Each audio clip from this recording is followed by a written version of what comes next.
Good evening, everyone, and welcome to Cypress College.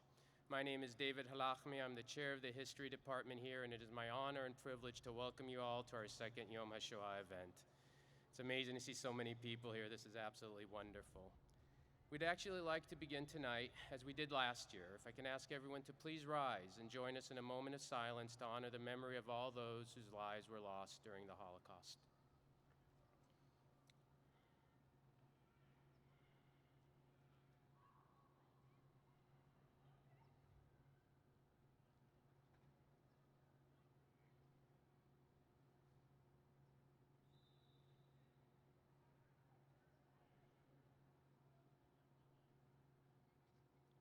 Thank you. Please be seated.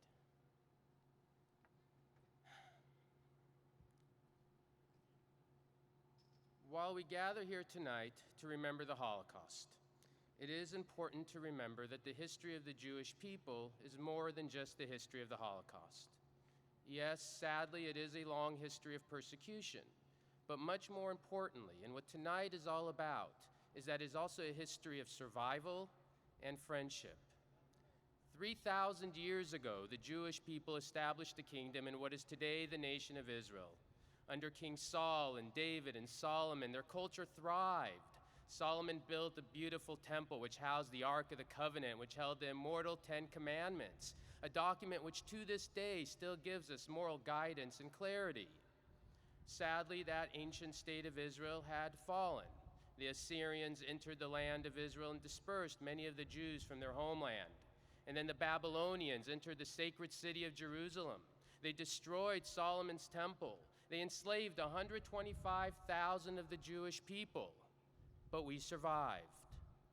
The Jews were now scattered across Europe and the Middle East, and they faced more hardships in the ancient world and in the Middle Ages. In 1347, when the Black Death swept across Western Europe, thousands of Jews were rounded up in the city of Strasbourg and massacred because they were accused of causing the plague. But we survived. And even in our modern times, in the 1800s and 1900s, we saw a global rise of anti-Semitism.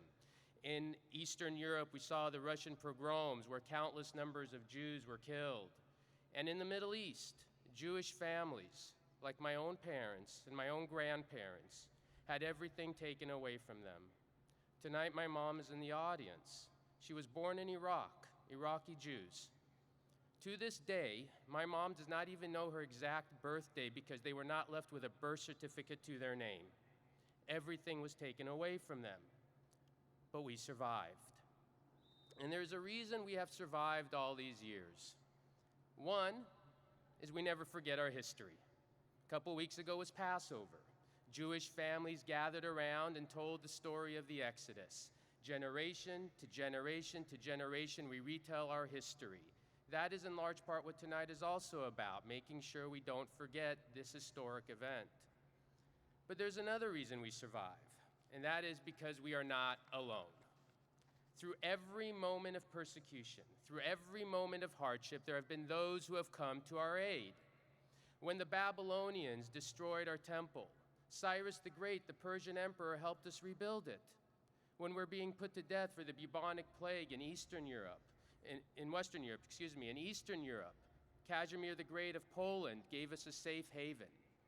And even during the darkest moments of human history, during the Holocaust, when humanity was both figuratively and even literally at the precipice of hell, countless numbers of people risked everything to protect us. We all know the story of Oskar Schindler, but his story is not unique. We should always remember there is a lot of darkness in history, but just as important, we should also remember to honor the light, all those who gave so much. The 18, 19-year-old boy, American soldier who stormed the beaches at Normandy. We should never forget that without them, we would not have any survivors. Our honor and our gratitude goes out to every military man and woman today, veteran, who've given so much to protect us. God bless each of them. Absolutely. One great story during the war is that of Master Sergeant Rhodey Edmonds. If you haven't heard this man's story, Master Sergeant Rhodey Edmonds' entire unit was captured, an American, his entire unit was captured by the Nazis during the war. The Nazis wanted to know who were the Jewish soldiers in his unit. Knowing what would happen to them, with a gun pointed at the guy's head, he looked at the Nazis and he said, "In this unit, we're all Jews." And the Nazis backed off. Today you're going to hear many of these type of the stories from the survivors themselves, those who went through this event and remember and can tell us how all this happened. To those of you in the audience who are the younger college students, the middle school students, I would like to let you know that you're it. You're the last generation. If you think about this, your children will not have this opportunity. They will not have the chance to meet a survivor. Earlier today, before this event, we had a number of middle school children meeting with the survivors one-on-one. And there was a moment when one of our survivors, Gerda, was meeting with a young girl wearing a flower in her head, and I swear I will never forget that image, seeing that image of this young girl talking to Gerda, and she was so mesmerized. You guys are the generation that have to pass this story on. And finally, to the survivors. I know as you get older, you might wonder, will our story be remembered? Cypress in North Orange County is not a large Jewish community. Yet for 2 years, we have gathered now in mass numbers, Jew and Gentile together, to say never again. And when you come up here and you see this mass of people, I promise you, your story will not be forgotten. We will never let that happen. I want to thank you all very much for being here. God bless and thank you. I wish you all a very meaningful evening. Thank you. It is now my pleasure to also invite our next speaker, Dr. Holli Levitzki, who is the founder and the director of the Jewish Studies program at Loyola Marymount University.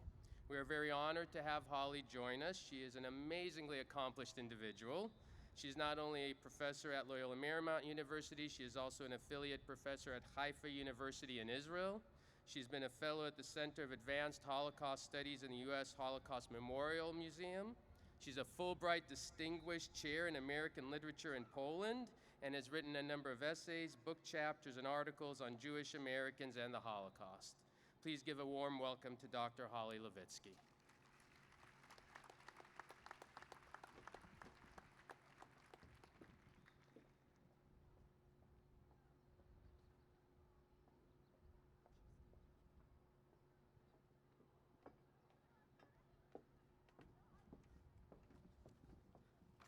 Good evening.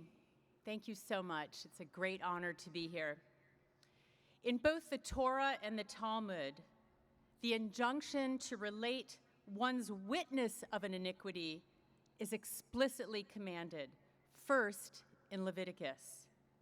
And he is a witness whether he has seen or known of it. If he does not utter it, then he shall bear his iniquity. This imperative to witness is so powerful. It's a call to arm oneself with history, to tell the stories of history, so as not to allow the evil of history to repeat itself. I made a choice to become a witness 16 years ago. As an academic and a Jew, I had to learn more about the Holocaust. In 2001, I moved my family to Warsaw, Poland. I visited the death camps, the ghettos, the Jewish cemeteries, the memorials, and the museums. I saw what was there and what had vanished. I spoke to Poles about Jews and Jewish history. I taught Polish university students about the Holocaust. When I returned to my American university 1 year later, I could genuinely relate my witness of the iniquity of the deliberate mass murder of the European Jews. I had become a new witness to the Holocaust. Thus began my work to teach and to write about the Shoah, to create new witnesses through my teaching of a period in history that will soon have no more witnesses. That year, living and working in Poland, the realization that the Holocaust was a crime against humanity deeply shaped all of my future work as a scholar and a teacher. Once I returned to my position here, I began to teach the Holocaust each year. I developed a summer course on the Holocaust that took students to Poland to teach and learn on site. My students come from different national, religious, and cultural backgrounds and traditions. But together, we read the testimonies of the dead and surviving victims in order to acknowledge our shared humanity. When we travel to Poland and visit Auschwitz and Majdanek and the other landscapes of death, we witness them together and hold each other up as we confront the greatest modern crime against humanity. What do we teach students when we teach about the Holocaust? For me, the most important thing has always been to teach about the individuals. Each victim, each survivor underwent uniquely horrifying traumatic experiences during the war years. They may have survived in a concentration camp or a work camp or in hiding, either literally or with a different identity. Wherever they were in a safer city or country or identity, they were hunted by the Nazis and their collaborators only because they were Jews. It is crucial that we hear each victim's story. I explained to my students that this massive population of Jewish citizens who were murdered and who survived that Holocaust are themselves from different national and cultural backgrounds. In many cases, these people lost everyone in their family. In many cases, they were the only one to survive. Most survivors were young, and I tell my students, many of them were around your age. They had lost their parents, their grandparents, siblings, and more. Where could they go? After the war, Germany and Poland offered little more than bad memories and remnants of anti-Semitism. Few options were available to these liberated young Jewish people. In the first years after the war, 140,000 of those refugees, they were not yet called survivors, immigrated to the United States. I tell my students that these new refugees had been citizens of every country in Europe. Yes, citizens of Germany, Poland, Italy, France, Bulgaria, Romania, Greece, and more. Students imagine that these Holocaust survivors, these refugees, could simply normalize into American life. But research shows that surviving the Holocaust physically did not eliminate the intensity of the trauma. For many survivors, liberation functioned only on the physical level.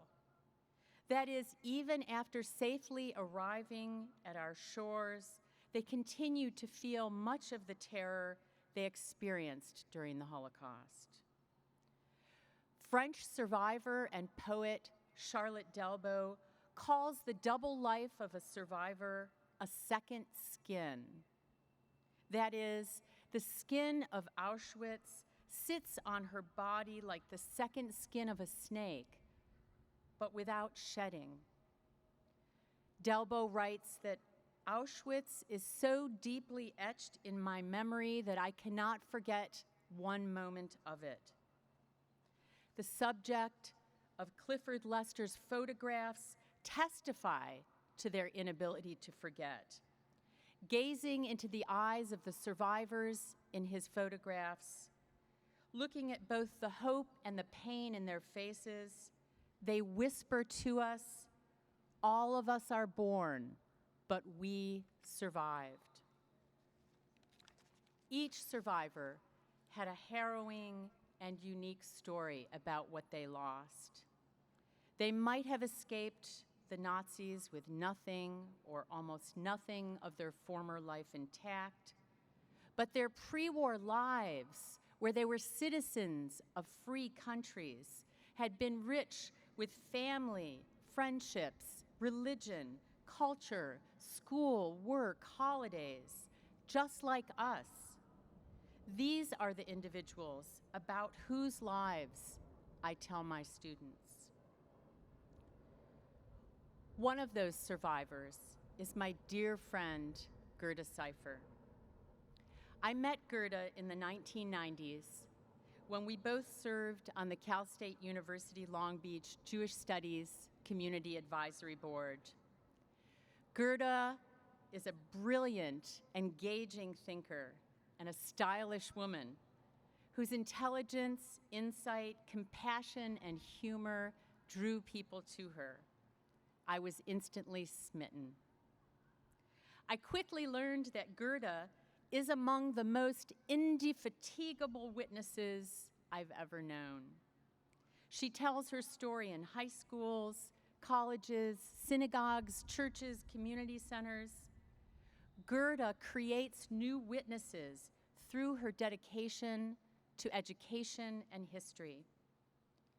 But through her vivacity, her joy, and her boundless energy for and interest in people and life, she also testifies to the human spirit to continue to create, even in the face of disaster. Never one to sit back and watch others work, Gerda has created or helped create a number of significant programs in our community.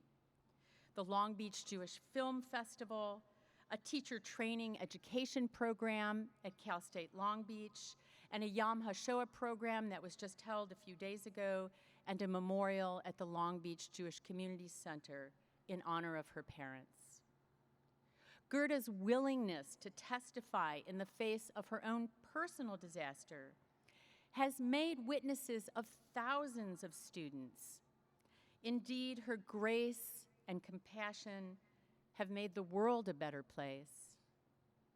It's my great honor to introduce my friend and a righteous woman, Gerda Seifer. Thank you.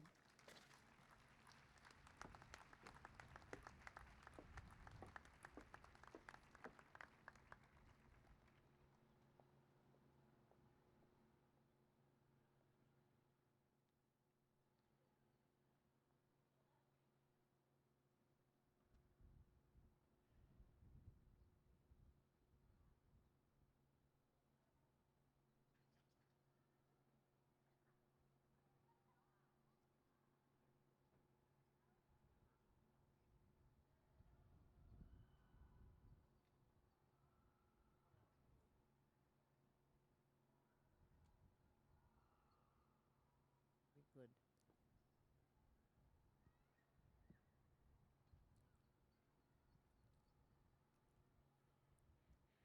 I'm honored to have been asked to speak today to so many people at this university. I have a short time to speak, and it's difficult to cover everything in a few minutes, but I'll do my best to give you a sense of my story. I don't usually read my stories, but because of the shortage of time, you have to excuse me that I will read this one. I'm asked to speak about Yom HaShoah. This word means remembering the Shoah, the Holocaust. Such a small, simple word encompasses so much meaning, a multitude of human beings, a tragedy committed by one group of people against others less powerful. It means remembering the cold-blooded murders of innocent people and children and those not yet born. Among all the murdered may have been brilliant scientists, artists, or physicians who may have discovered cures for cancer and other incurable diseases. So much death, so much hatred, so little justice and respect for each other. It is 72 years since the end of World War II, yet there is still so much violence, so much killing and prejudice in the world. Why is it so hard for human beings to learn from history and not commit the same mistakes over and over again? It seems so simple just to treat others as you would want to be treated.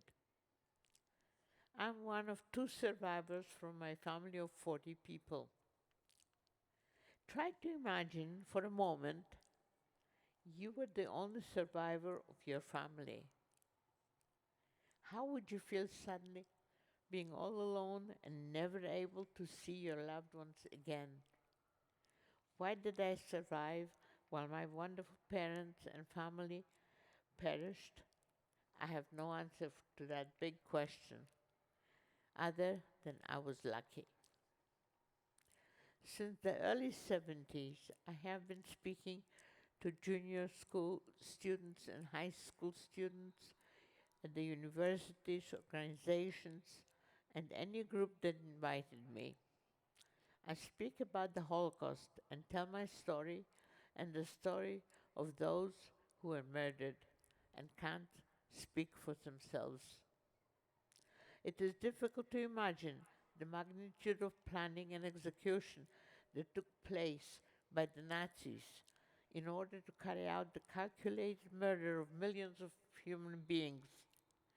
And at the same time, people all over the world had no idea or didn't want to believe what the Nazis were doing. I come from Poland, from a city called Przemysl. It's a mouthful. It's in the southeastern part of Poland. I had a wonderful childhood. My parents were loving and intelligent people. And until September 1st of 1939, until the war broke out, my life was filled with school work, going on vacations, skiing, and getting wonderful cakes and torts baked by my mother for my birthdays. My life and everyone else's changed drastically when Germany attacked Poland and the war began. No one knew what to expect, and it is hard to describe the chaos that ensued. Hitler planned this war for several years ahead of time and prepared his country to fight, while Poland was completely unprepared for the German onslaught. I survived first living in the ghetto, hiding in a cellar for weeks, and later by assuming the identity of a Catholic girl. It was scary, and I lived in constant fear that somebody might find out who I was and report me to the police. It would mean certain death. I survived, but my parents did not. My mother and younger cousin were rounded up by the Nazis during an Aktionen or action. They were taken on a cattle train to Belzec, a death camp in the southeastern part of Poland, where everyone was gassed after arrival.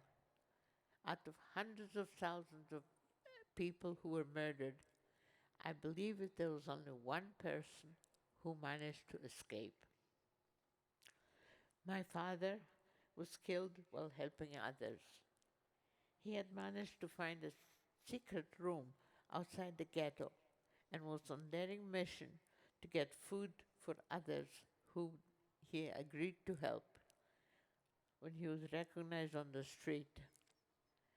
I don't know how my father died or under what circumstances, But when I saw him the last time, he told me he had a cyanide pill, the fastest acting poison, and he would not allow Germans to torture him if he were caught. I'm speaking as a survivor at a time when there are fewer and fewer survivors still alive. In 10 or 15 years, there will be no living witness to the horrors of the Holocaust. So I'm depending on you to keep alive the memory of this horrible tragedy in the hopes that this history won't repeat itself. It is a great responsibility, and it is the reason I speak to so many people as I do.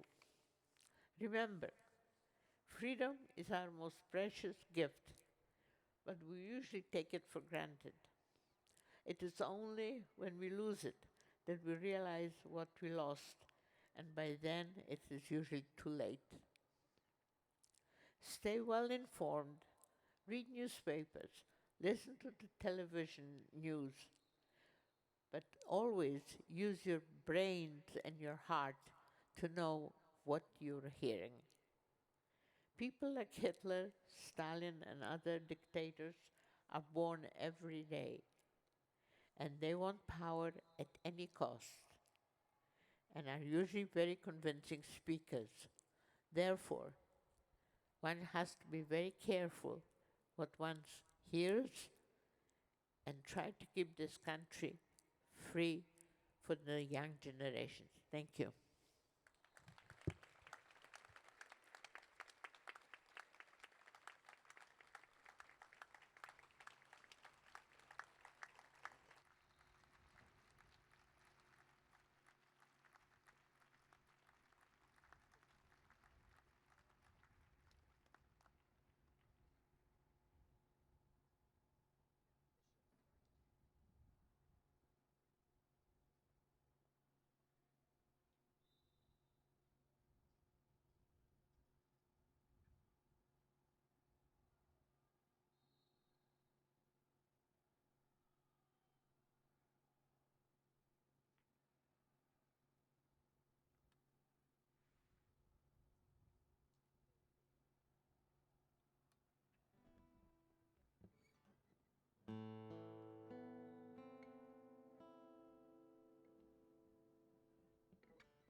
Tonight, we have a second survivor with us tonight, and his name is Zenon Neumark. His topic this evening is about the importance of people helping people. As a Jewish teenager in Nazi-occupied Europe, Zenon escaped from a forced labor camp and lived under a false Polish Catholic identity, first in Warsaw and later in Vienna. He lived in constant fear of being recognized as a Jew and struggled to find lodgings, work, and blend in with the local populations.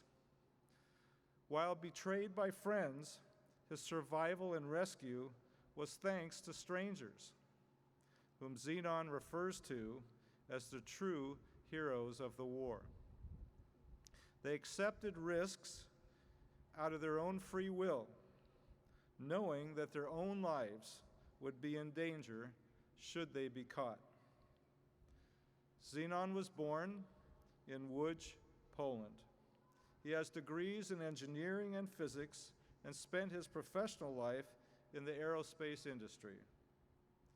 He recorded his wartime experiences in his memoir, Hiding in the Open. I am truly honored to present to you this evening Zenon Neumark.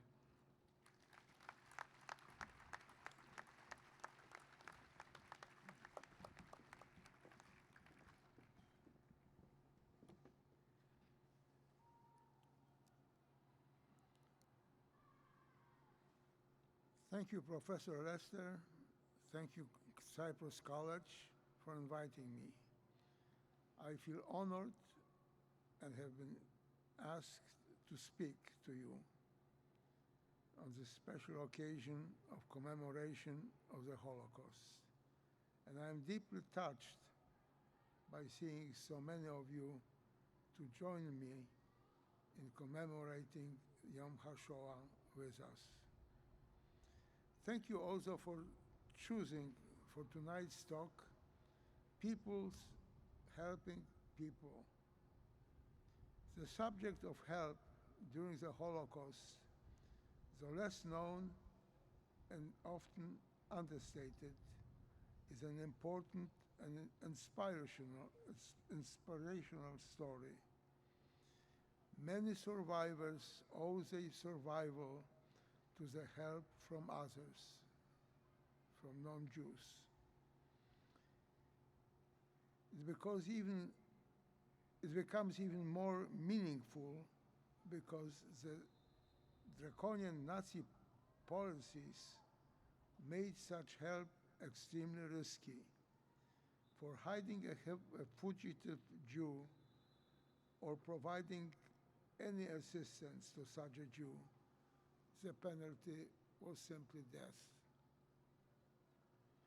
Thus, my focus tonight will be on the thousands of the incredibly brave and decent people, men and women of all nationalities, who in the hour of need and in spite of the risks, extended a helping hand and thus saved many from certain death. I'm here tonight because of them.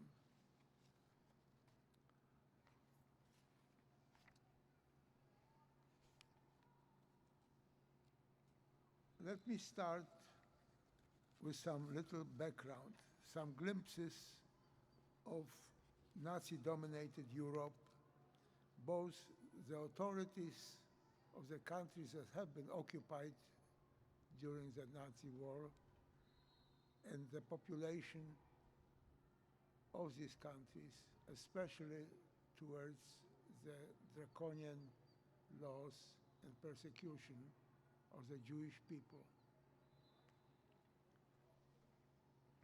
In the last 70 years, thousands of books and other media have depicted the Holocaust. The historians have written about the horrors of the death camps and about the 11 million of innocent victims, men, women, and children.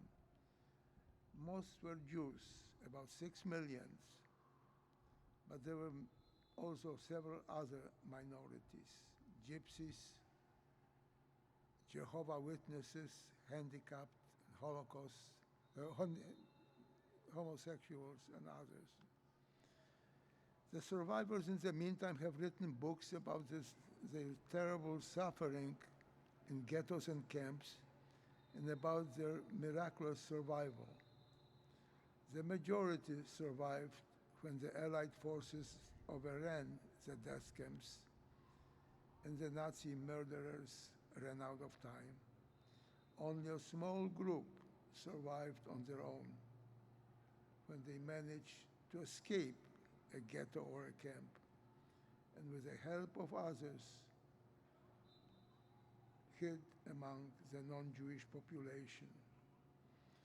Still other books described the attitudes of both the local population and of the authorities. As the authorities, most became Nazi collaborators. Some, like Hungary, Romania, and Italy, became Germany's allies. Others, like Vichy, France, or Quisling, Norway, formed puppet governments. Poland actually was the only country in occupied Europe with no puppet government, but the Polish police collaborated with the Germans. The attitude of the civilian population varied widely. Mostly it ranged from indifference to hostility.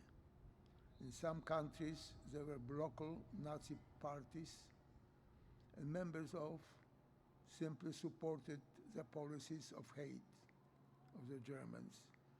In others, there were gangs of individuals and criminals that informed on Jews in hiding, robbed Jews of their assets, expropriated Jewish properties, some, impelled by greed and racism, murdered Jews. But in contrast to the Nazi gangs and the local criminal gangs, there was another part of the public, people with extraordinary courage and high moral values, people who took a stance against the Nazi oppression, people who were willing to help, willing to hide Jews, willing to save them, all knowing well that by doing it, they are endangering themselves and their families. These were small but magnificent islands of goodness and humanity.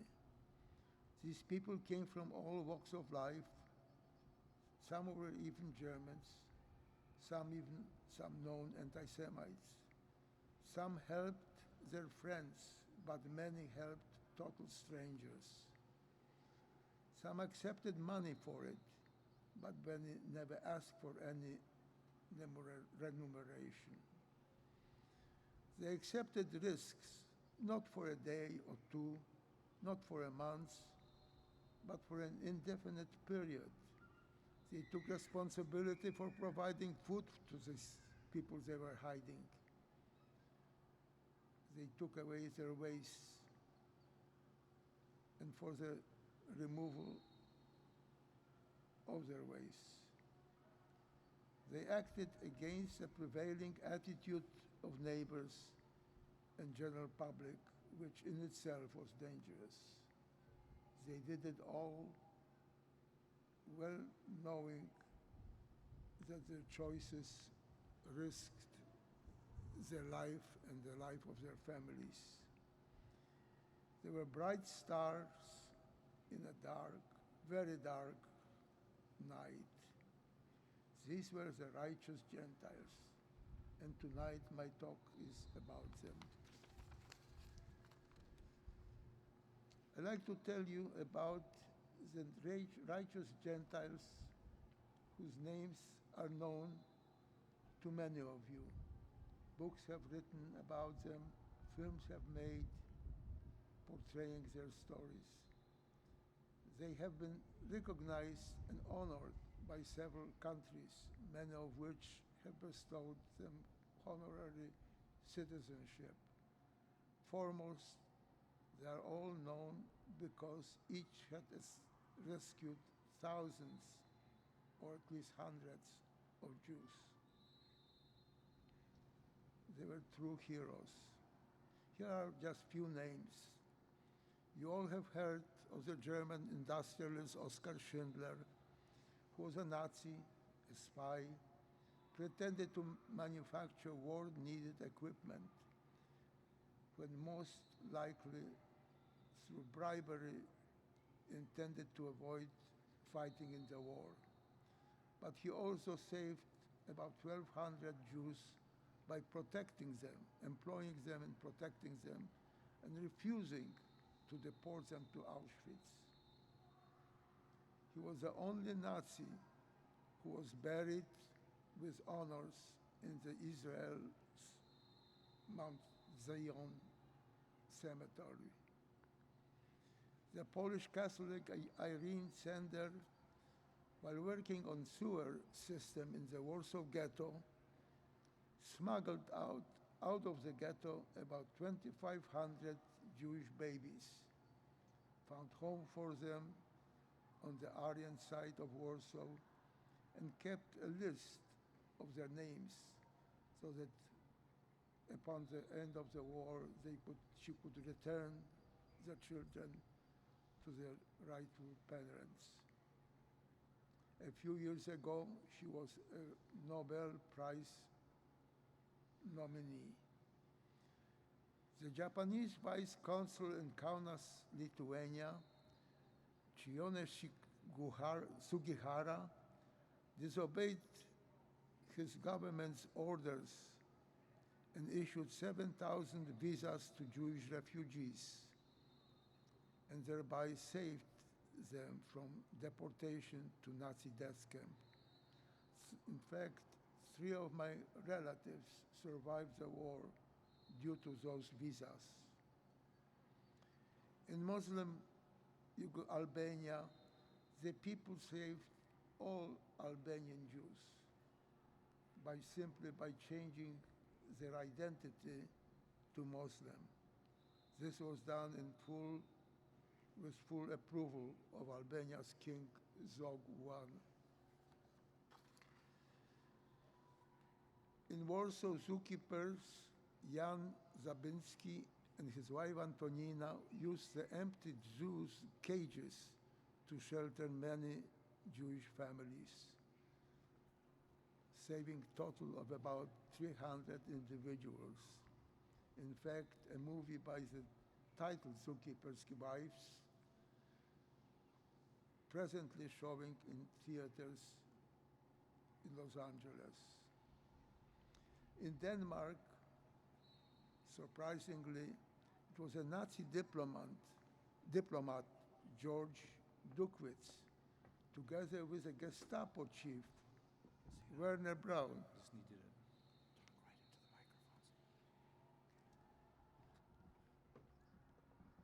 who, upon being notified that the Danish Jews will be deported to Poland to the death camps, pre-warned the Jewish community of Denmark, and in fact arranged with the Swedish Prime Minister, whom he visited during the war under pretense of doing some business for Nazi Germany,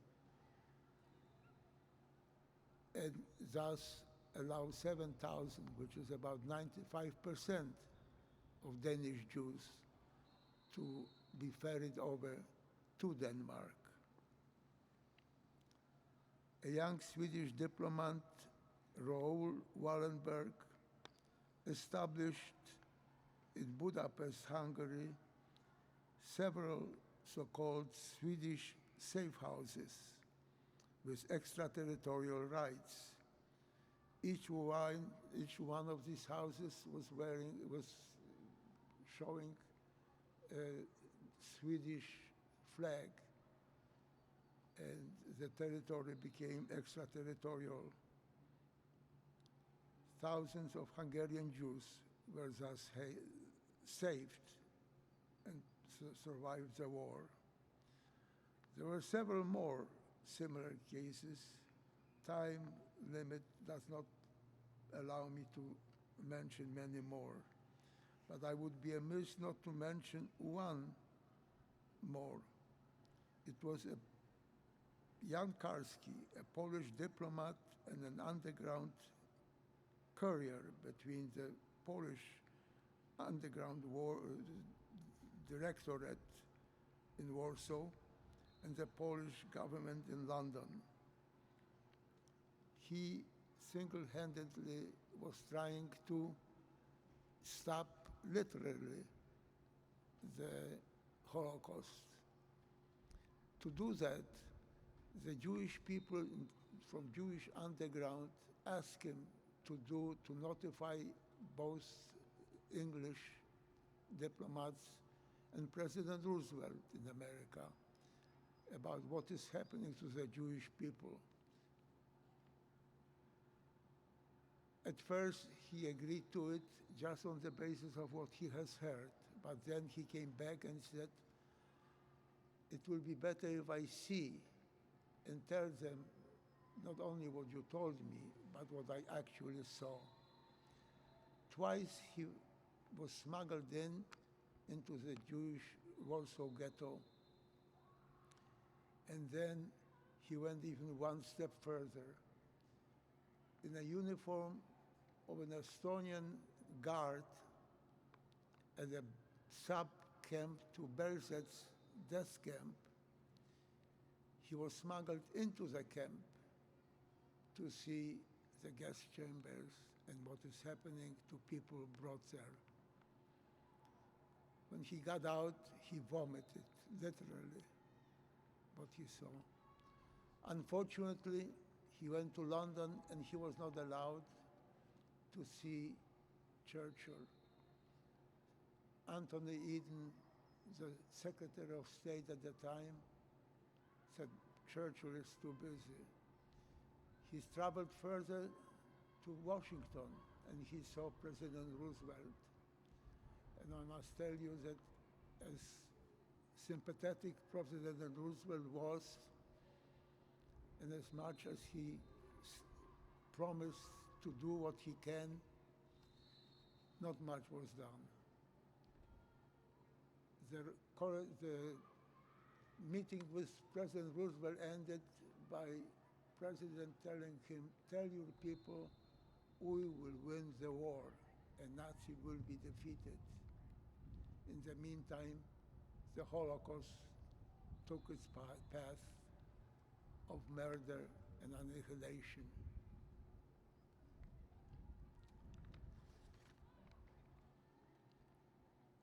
All above individuals were recognized by Israel as righteous among the nations.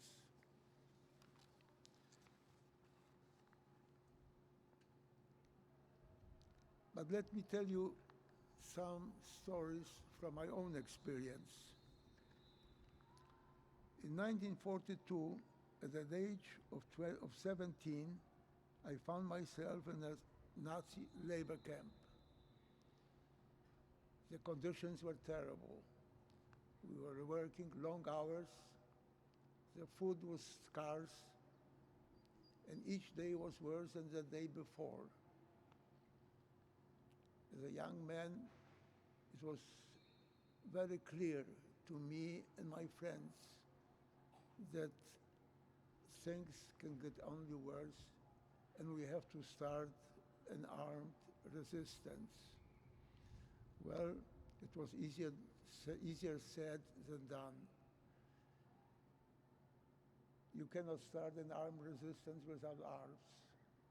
And in Poland, it so happened, arms were not available. In Poland, civilians did not have arms. 15,000 revolvers that were produced in Poland, served only the police and officers in the army. So the only way out, we decided, was to escape and join the partisans. Well, I was one of them who escaped. Unfortunately, the 11 others of our group did not. They perished.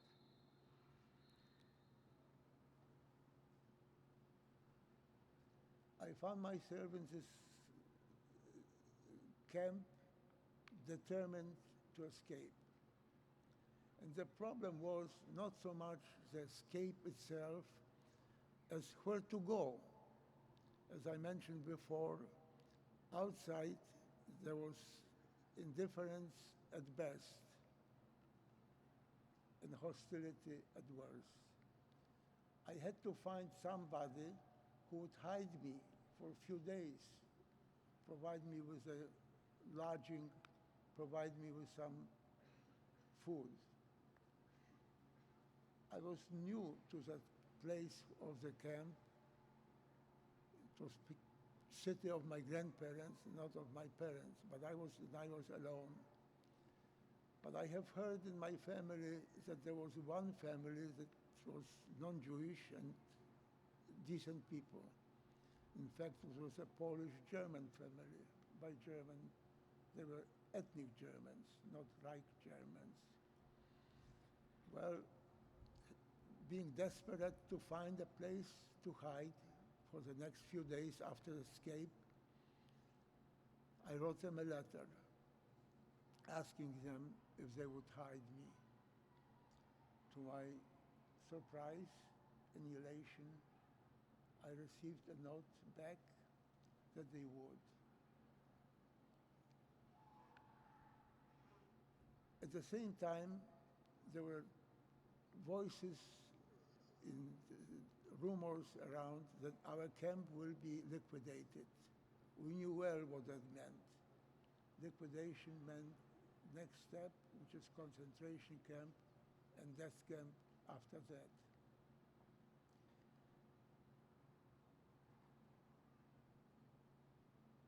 I met the commander of the camp, with whom I had some dealings before because I was an assistant electrician in the camp.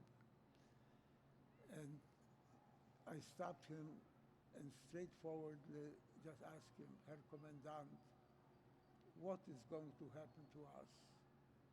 At first, he was taken aback that I, an inmate of the camp, dared to even ask the questions. But then, after a few seconds, he turned closer to me and whispered to me, "Young man, run away if you can. Tomorrow will be too late." Well, having already a place where to go and being determined to escape, next morning I was gone from the camp. The family, when I approached the family Shokalski, the two women received me rather calmly and even warmly. They showed me the place where I would sleep in a garden shack and promised to bring me food next day. But then they again came closer and says, "Mr. Zenon, please do not let be seen by my husband. He did not know that we are doing it for you." I had no choice. Of course, I promised that I would do my best not to be seen by him. But 3 days later, in the morning, I hear some footsteps. Who was coming? Mr. Shokalski. He put a finger on his lips and said, "I know that you are here, and I'm glad." He brought me a glass of milk and a bread with a marmalade, and he said, My wife and my daughter think that I don't hear very well, but I heard enough. I spent several days there. They never asked me how long I'm going to stay. They never asked me for any remuneration. They were absolutely angelic by doing it. I can assure you that I cannot put it in words, the enormity of the deed that they just done. In Poland, first of all, there was a curfew. After 8 o'clock in the evening and 6 o'clock in the morning, you couldn't show up anywhere, in a park, in a railroad station, bus station. You would be shot on the spot.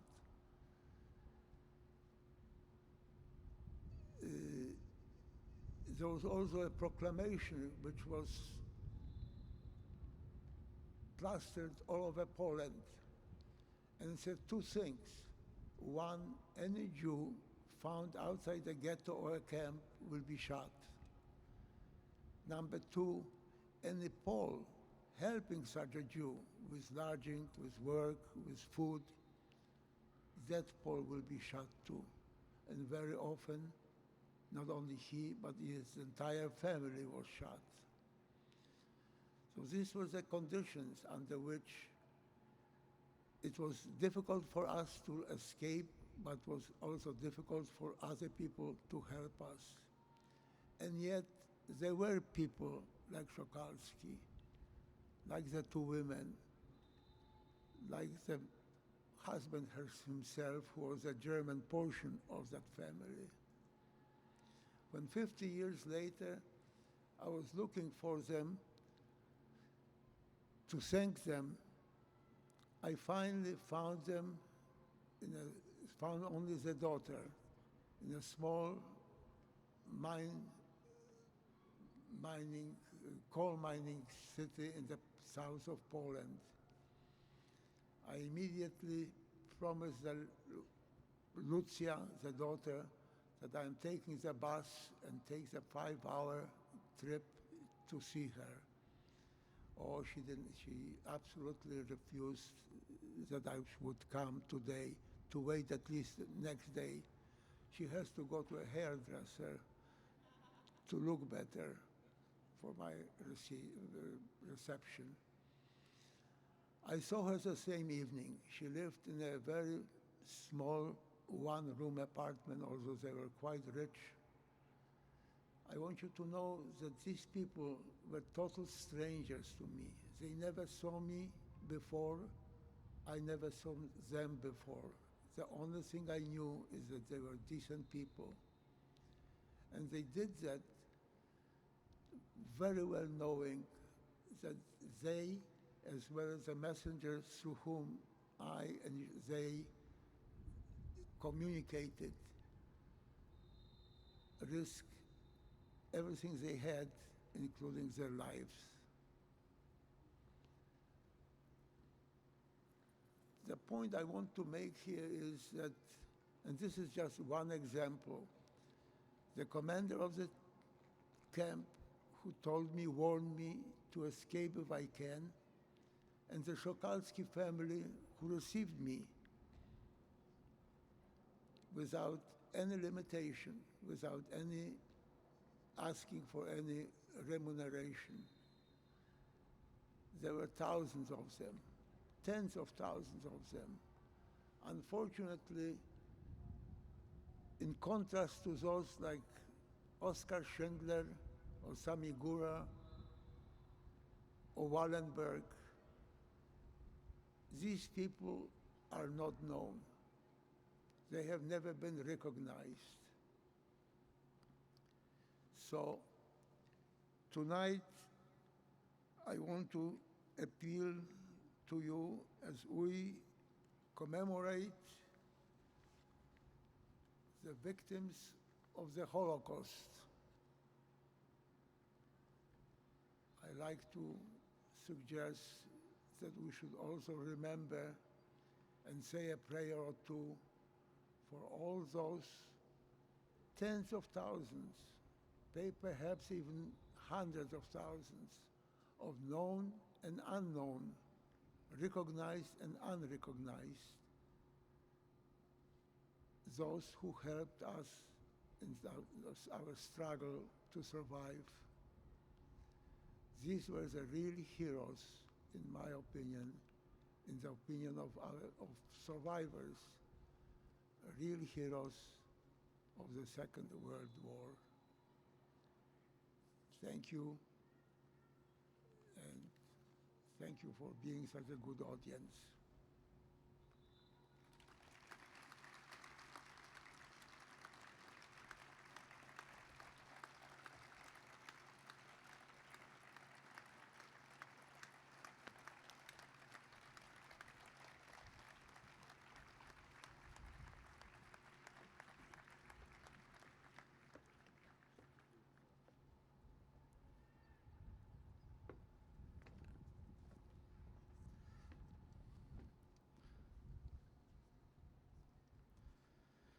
My name is Clifford Lester. I'm a photography professor here at Cypress College and a second-generation survivor. This past January, I photographed a Holocaust survivor by the name of Arthur Schweitz. He told me he had been in 7 Nazi camps, including Auschwitz. Yet despite all that, today he smiles. Happiness is a choice, he says, and being a happy person is his personal victory. Ellie Gross, another survivor I photographed, spent many years doing slave labor during the war. She told me hatred and prejudice bring destruction. In the end, there are no winners. Thanks to what she calls miracles, her life was spared. Millie Barron never lost hope. Yehuda Evron prayed every day for the safety of his family. His wife, Leah, says never again. Every survivor I photographed has their own meaningful words to share. In 1938, my mother, Ursula Lowenbach Foster, left Germany with her family for Holland. Her father already had a boat ticket to the US, but unfortunately, it couldn't be used after the Germans invaded Holland in 1940. From then on, Jews had to stay inside after curfew, avoid public transportation, and wear a yellow star anytime they were outside.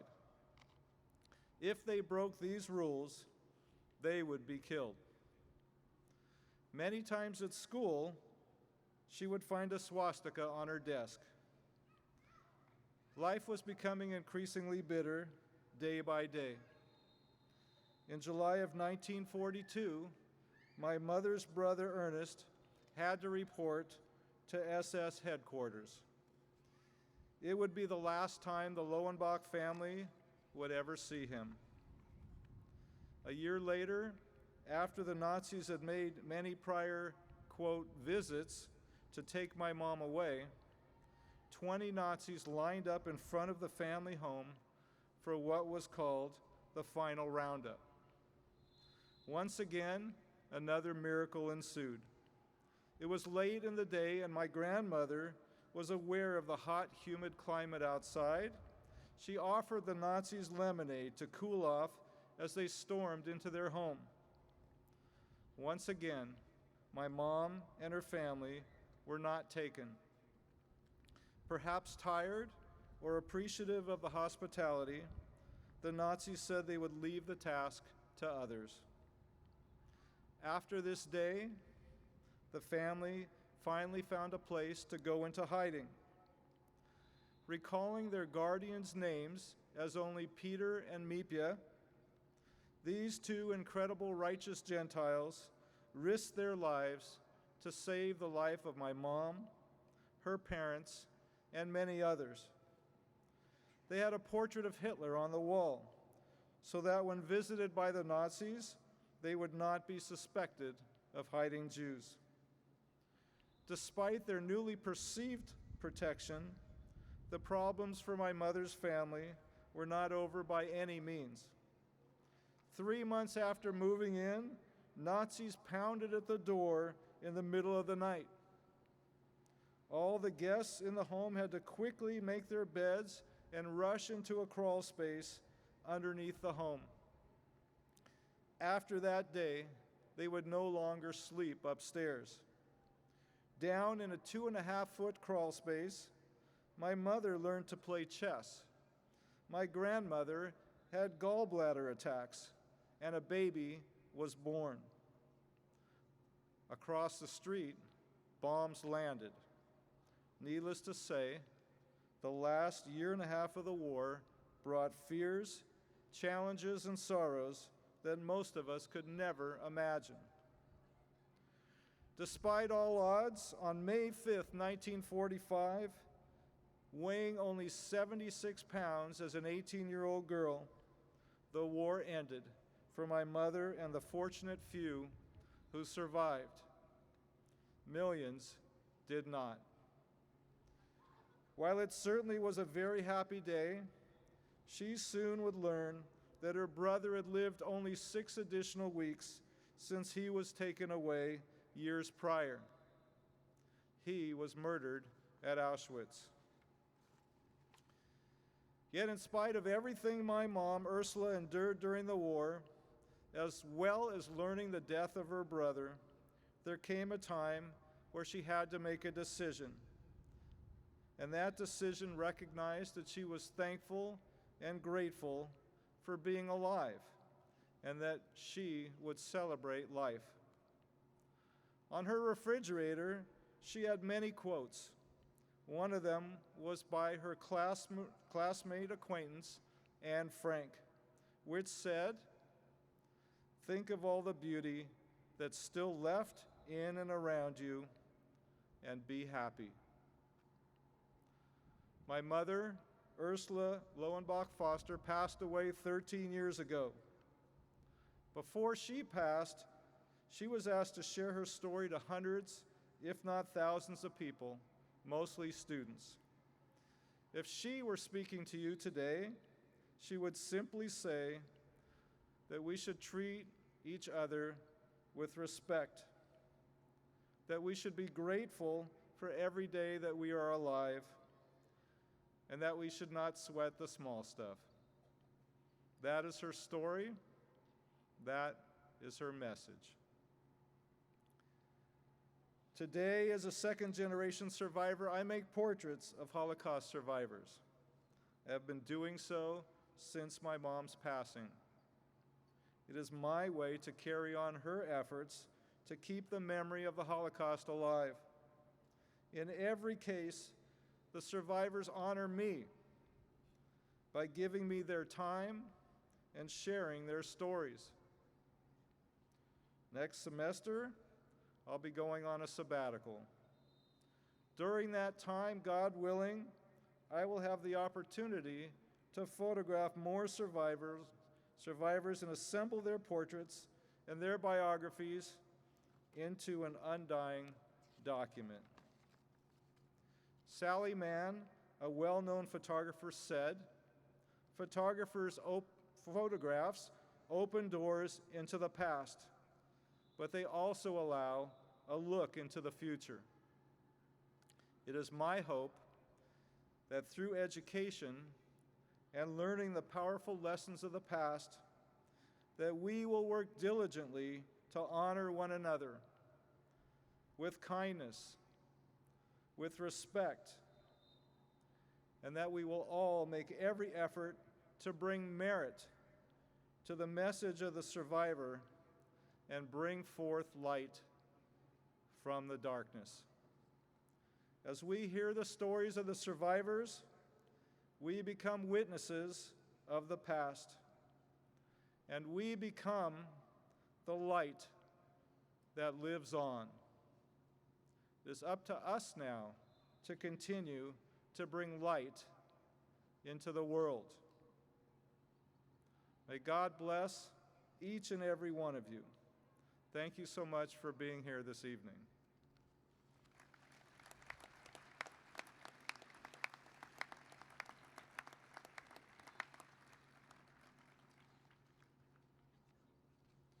Now it's my honor to introduce Michael Klein to share a few words about this beautiful melody you're about to hear.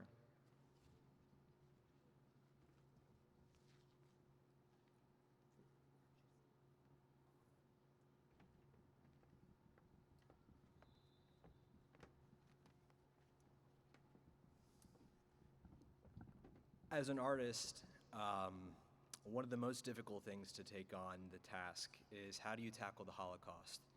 How do you articulate such an enormous tragedy with just a few collection of musical notes? And as I was trying to figure out what sort of piece I should write, I thought about the photographs that were going to be shown, and I realized that there's a person that I knew that while I did not have any Holocaust survivors in my family, my wife does. I had the privilege and honor of getting to know Nathan Langer, my wife's grandfather, and he was gracious enough to share with me some photographs in the form of stories. Stories of when he was in Poland and everybody would bring their cholent, they would bring their stew for the Sabbath to the same communal bakery, and they would all cook it in the same oven. Another photograph in the form of a story of learning some Torah with a yeshiva student, which he could still recite by memory right up until the day that he passed away. But then there were other photographs that he shared of his time in the war, when his sister passed away, when his father passed away. And yet there's a photograph that I remember in my mind of at the bris of my son, when my wife's grandfather had the honor of taking part in that, and he said, Am Yisrael Chai, which means the Jewish people live on. And it was at that point that I realized that while my wife's grandfather had photographs in his mind of his stories, the fact that he survived allows that there's so many other photographs that are going to be taken of my son, of my wife's grandfather's family, and that's what this piece is about, the photographs that have yet to be taken that will be taken. Thank you.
That was incredible. Thank you all. I'm just going to spend a few quick moments to acknowledge some very important people that were a part of this evening and to welcome some very special people here this evening. First of all, again, my thank yous to all the survivors that are here with us this evening: Zenon Neumark, Gerda Seifer, Sarah Schweitz, Piri Katz, my father, Harry Lester, and our second-generation survivor, who's an employee at Cypress College, Rick van Beynan.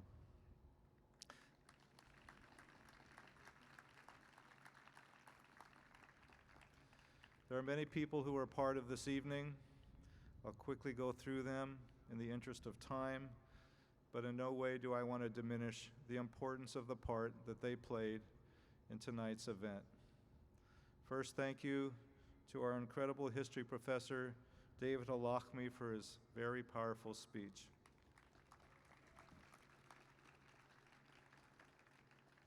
Thank you for Dr. Holli Levitzki for her message this evening and for educating her students at Loyola Marymount about the Holocaust and for being an enduring voice on behalf of the survivor.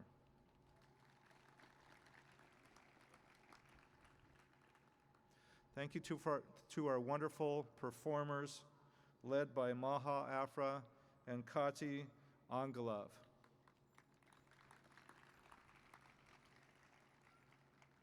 Thanks to our incredible musicians, led by Gary Gopar, and including Marcus McMillan, Anthony Pena, and our special guest composer and musician, Michael Klein, who wrote the beautiful piece you just heard.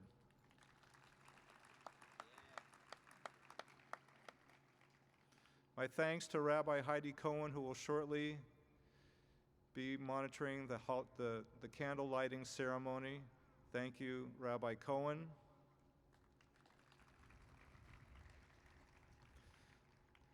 The beautiful program you all have was designed by Professor Alex Fitch and his students.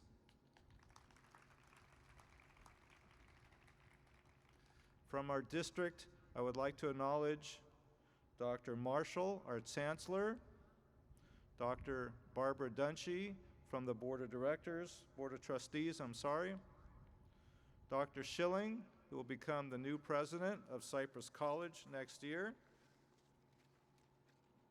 Sandy McCarthy from the Foundation Board, Stacy Berry from the Cypress City Council, and representing Assemblywoman Sharon Quark Silva is Christopher Aguilera.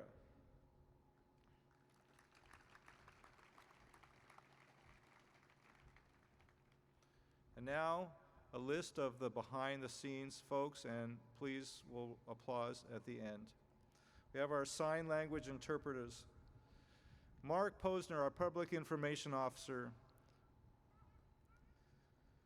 The communications office, the M&O crew led by Albert Miranda, our campus safety team led by Alex Bernal, the folks in the art department who gave us so much support, including Kirk Pickler and Steve Bannock, our student ambassadors, my wife, for her patience and support as I endured to put this event together, the people who provided flowers, events by TaylorMade, my dean, Dr. Katie Realista, for pushing me to do this and being the glue that holds our whole team together. And lastly, and I apologize if I've left someone out, two very important people without whose unwavering support this event would not happen. Karen Kant and our president, Dr. Bob Simpson.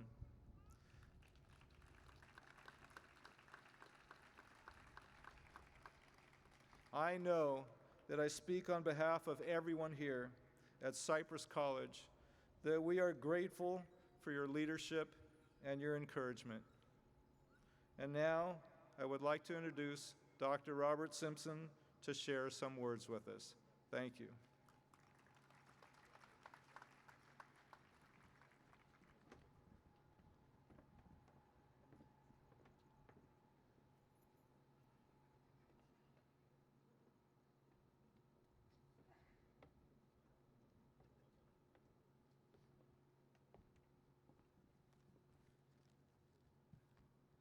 Thank you, Cliff. It really is at Cliff's direction that this event has come together. It was his dream last year. And would you all please join me in thanking Professor Lester for this extraordinary event.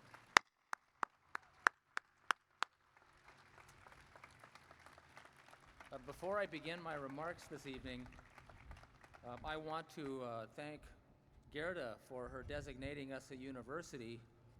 I'm reminded of a few years back, the mayor of the city of Cypress was talking to the former president of the college, Mike Kassler, and he was thanking Dr. Kassler for the outstanding education his son had received here at Cypress University. And Dr. Kassler corrected him and said, "No, Mayor, we're not a university, we're a college." And the mayor said, "No, my son was here 4 years, you're a university." So, it is an honor for me and at the same time very humbling to have the opportunity to speak as one in unity with others here today in support of tolerance, inclusiveness, and most importantly, to rededicate ourselves to the proposition that the horrific deeds of the past will never be forgotten. As the leader of an institution of higher learning, I feel a particular obligation to ensure that inclusiveness is woven into the fabric of the mission of the college, of our educational mission, and all we do. It is a role I embrace wholeheartedly. We are honored to be in the presence of the survivors, and we are gratified on this day of remembrance for the opportunity to rededicate ourselves to the principle that we will never forget. The voices of the survivors speaking to us today, sharing their messages of strength and survival and hope in the face of unimaginable cruelty and intolerance, must be heard and must be taken to heart.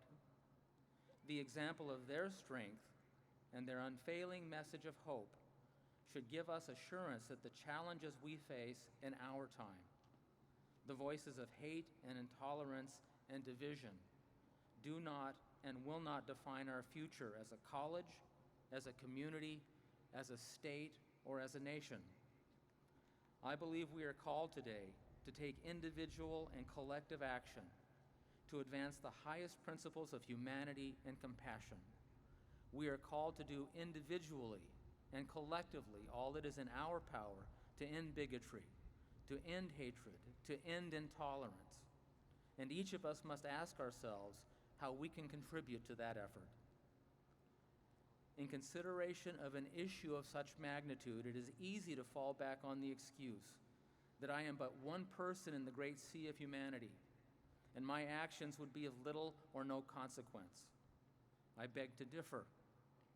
Your personal examples of kindness, your willingness to support and stand up for others who may be at risk or in distress, your participation in activities and events such as this one today, these are significant statements which advance tolerance and inclusiveness. Have no doubt that the actions of one can make a difference. One lone voice, spoken in the right place at the right time, can have a dramatic impact. Let that voice be yours. There is a scientific principle called the butterfly effect. This principle states that the flapping of the wings of a single butterfly in the Sea of Japan can ultimately lead to a hurricane on the opposite side of the globe. I ask that you think of your individual efforts in that same vein. Your one example, your one simple act of kindness, your willingness to stand up as a single individual for the less powerful, your one expression of tolerance in a forum where others may not be willing to speak out. That singular act may be the one to set those hurricane forces in motion that can ultimately change the world we live in. You may be able to tell by my words that I am a bit of a dreamer. I hope always to be so because I have seen in my lifetime such positive change, changes that give me great hope for the future. But the future we dream of, that future an ever more tolerant and inclusive society, is not assured. It cannot come about only by dreaming and wishing and hoping that it be so. We must be involved and active and engaged, individually and collectively, in every way we can to assure that the forces arrayed in opposition do not prevail. The example of the remarkable lives of the honored speakers with us today, the survivors who have graced us with their presence and their words, are living examples of the power of the individual to prevail in the face of all odds. Let us use their lives as inspiration for what we too may be able to accomplish in our time. Our actions may not result as we wish in the immediate and total elimination of intolerance, but let us be counted by our words and by our deeds amongst those who stood up to make a difference when we were called upon to do so. Let our voices be heard. I thank you for your presence here this evening. I thank you for your patience, and it is now my great pleasure to welcome to the podium and to introduce the Honorable Rabbi Heidi Cohen. Thank you.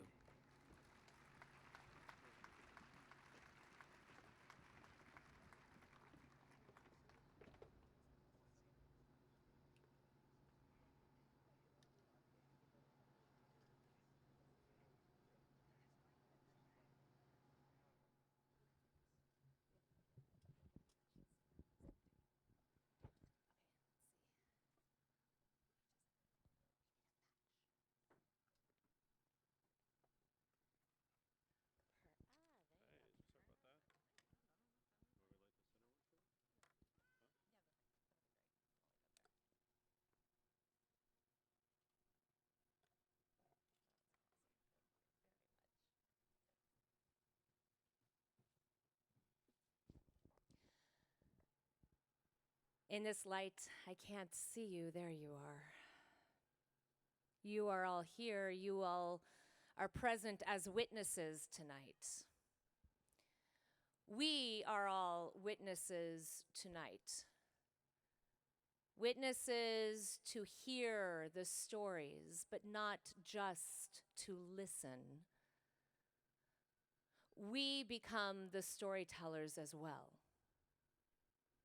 We take the lessons that have been bestowed upon us through word, through photo, through dance. And it is now incumbent upon us, each and every individual, each and every person of every race, of every religion, that we are to take these stories and retell them.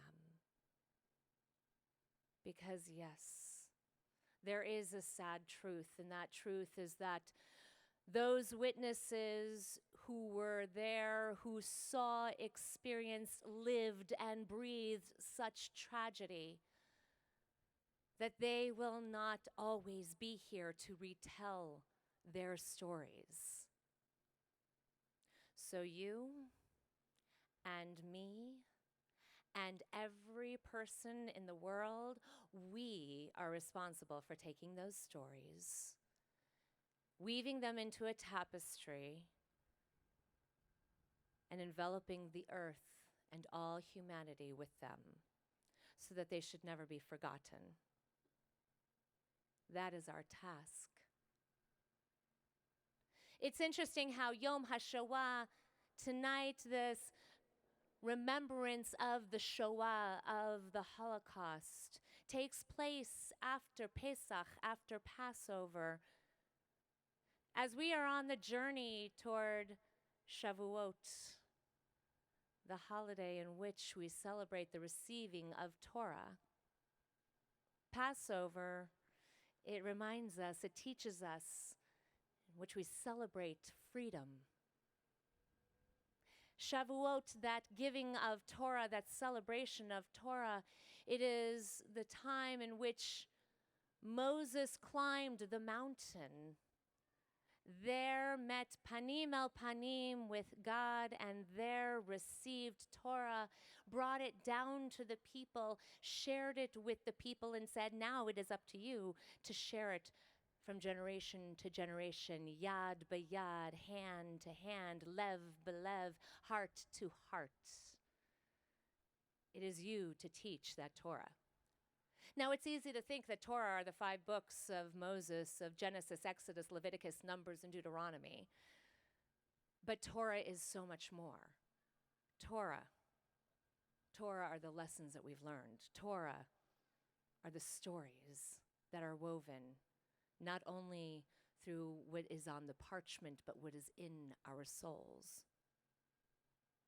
So yes, Yom HaShoah takes place on that journey to climb the mountain. So please climb the mountain with me.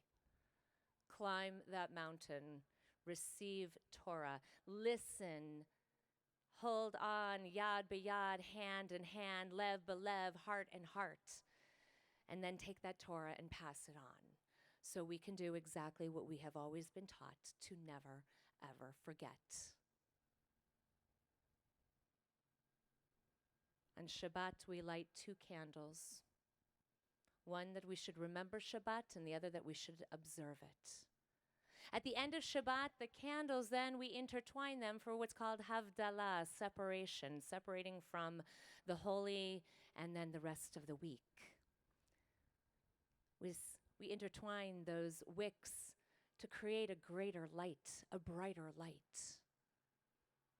Tonight, we are going to light these candles, 6 candles in total, helping us remember the 6 million Jews whose lives were so tragically taken.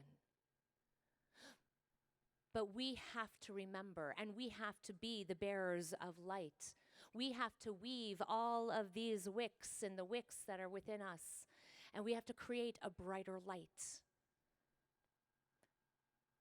Out of the darkness, we can all create light. So while we will be weaving together 6 candles here and having them being lit by our survivors in 2nd generation, I'm going to ask you and encourage you, take that light with you, because then it is brighter. And then we weave together holiness and memory.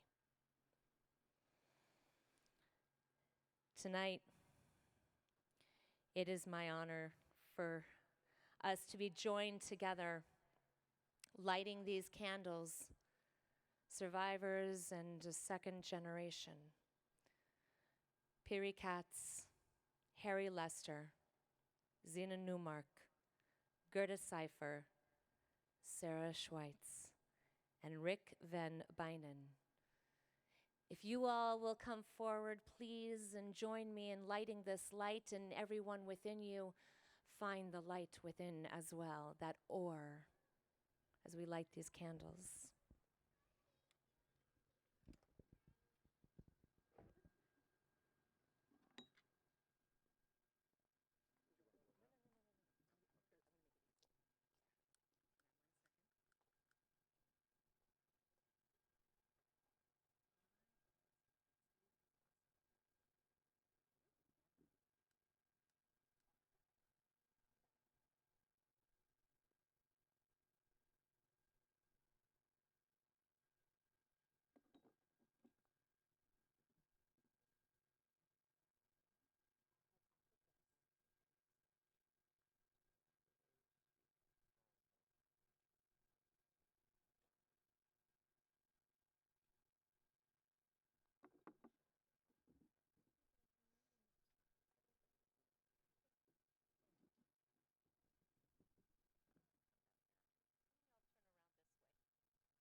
for all of those who are no longer with us, for all of those who their light shines in the sky through the stars, for all of those who, yes, stood up and said, I will take care of you, I will watch over you, for all of those whose memories are a blessing but names we may not know.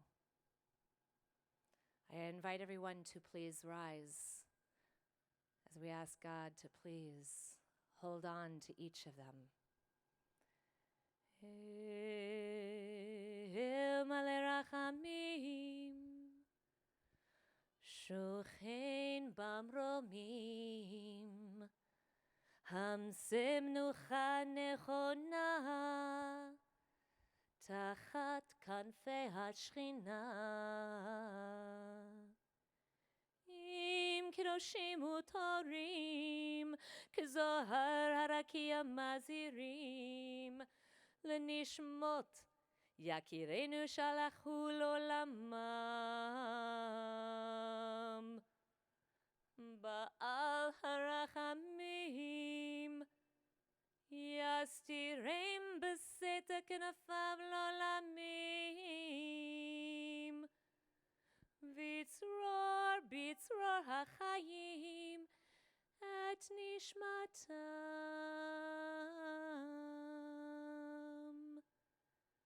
Adonai hu nachalatam, v'yanuchu b'shalom al mishkavam,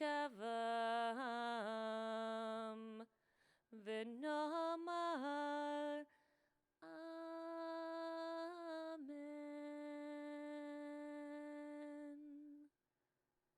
God of abundant mercy, God most high, may the soul of all of our loved ones who have gone into eternity find the gift of perfect peace in your embrace, together with the holy and pure whose light shines like the radiance of heaven. Compassionate God, hold them close to you forever so that their souls may be bound up in the bond of life eternal. May they find a home with you, and may they rest in peace. And let us say, Amen.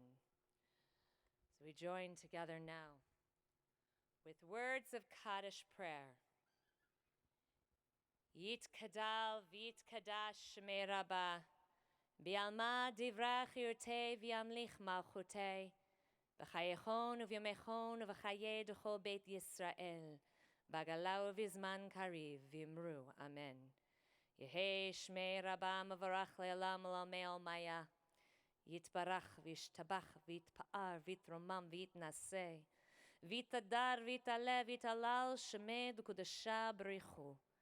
Leila min kol berchata v'shirata, tushbechata v'nechamata, de'amiram bi'alma v'imru. Amen.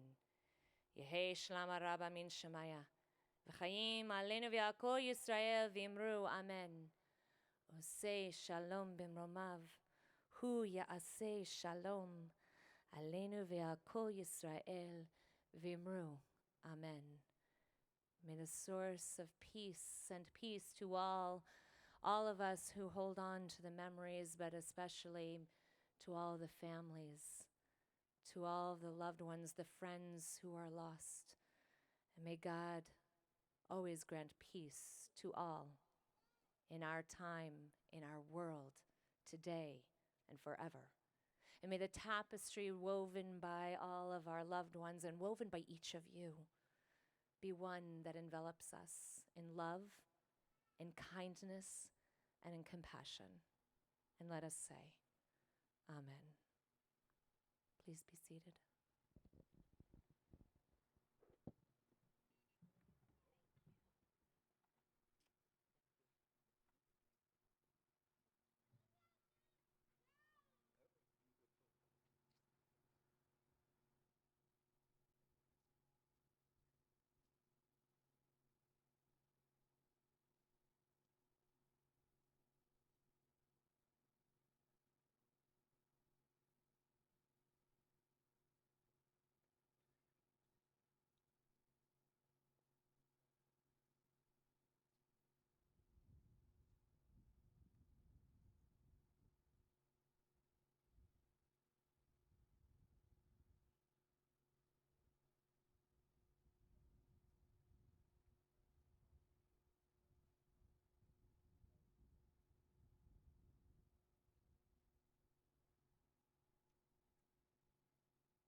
behalf of everybody at Cypress College, thank you all so very much for being here tonight. Have a wonderful evening.